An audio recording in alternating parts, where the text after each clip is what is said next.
देखिए, आज लगभग 65 राज्यसभा के सांसदों ने मणिपुर पे चर्चा का नोटिस दिया और ये कहा एक लंबी और एक विस्तार से मणिपुर पे चर्चा सदन के भीतर हो। अगर सत्ता पक्ष ये चाहता है कि मणिपुर पे चर्चा हो और अगर सत्ता पक्ष चर्चा कराने के लिए प्रतिबद्ध है तो उन 65 नोटिसेस में से कोई एक भी नोटिस पे अपनी स्वीकृति दे दीजिए और चर्चा शुरू हो जाएगी। केवल सदन में आकर ये चिल्लाने से कि हम चर्चा चाहते हैं, चर्चा नहीं होगी।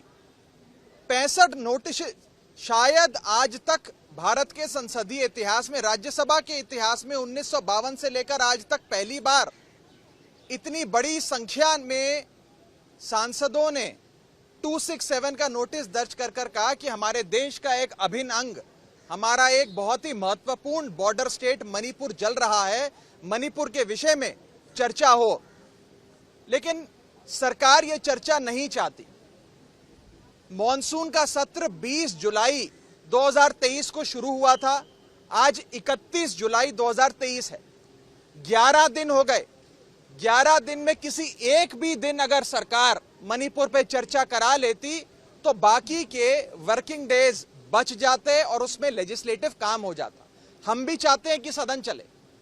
और आज मुझे याद आता है उस समय के leader of opposition Arun Jaitley ji और उस समय की नेता विपक्ष सुषमा स्वराज जी लोकसभा की, उनके कथन की याद आती है कि कभी कभी सदन में विपक्ष की आवाज सुनवाए जाने के लिए अगर आपको अपनी आवाज बुलंद करनी पड़े तो उससे लोकतंत्र मजबूत होता है, लोकतंत्र कमजोर नहीं होता।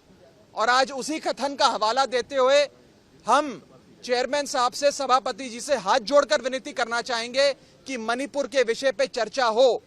और जब जब एक विस्तार से लंबी चर्चा होती है, संसदीय कन्वेंशन ये कहता है कि देश के प्रधानमंत्री जी आकर उस बहस में हिस्सा लेते हैं।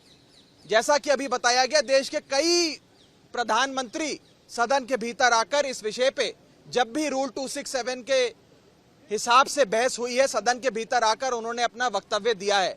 जवाहरलाल नेहरू जी से लेकर डॉक्टर मनमोहन सिंह तक तमाम प्रधानमंत्री सदन के भीतर आए और अपना वक्तव्य दिया। इसीलिए हम चाहेंगे कि as head of the government honourable prime minister भी पार्लियामेंट में आए।